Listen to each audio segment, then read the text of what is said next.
Okay guys, good morning for today's video guys. Ito ang ating recipe sa ngayon. So, sili na naman. Siyempre may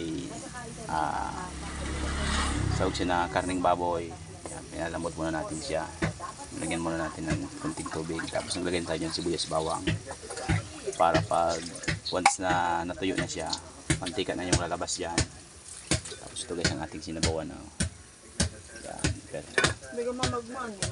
kangkong. So yan na guys, nilagay na natin yung sili, tapos ng mantika na rin siya.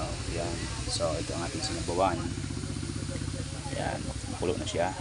So perfect combination na naman yan guys, sinabawan tapos may sili. Siya.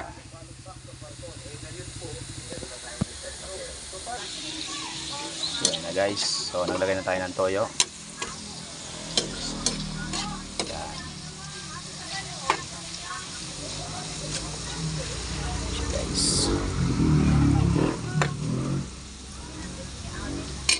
Yan, tapos yung sinabawan natin, nalagay na tayo ng kangkong. So naglalagay tayo ng linsa guys. So malapit na siyang hanguin.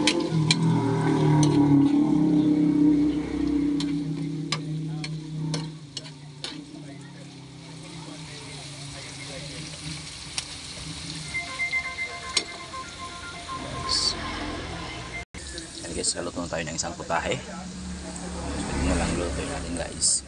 Nabawan. Ayan guys, nilagay tayo ng miso. Okay, so, ayan, linsa dito sa amin. Ayan, sinabawan.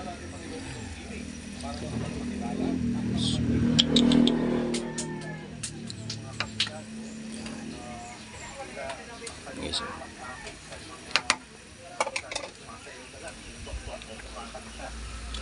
ito ang last na ilalagay natin sa ligang. So ayan na yung isang recipe natin, luto na siya. Ayan.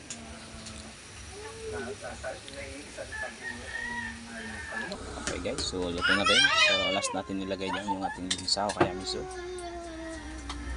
So hanggang dito lang tayo guys. Don't forget to follow, please like and share and subscribe ang aking YouTube channel, Dixio Vlog, and also to my Facebook page, Dixter Minabel.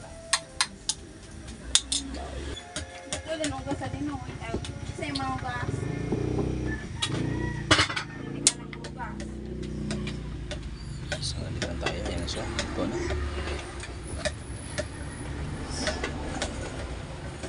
Yan.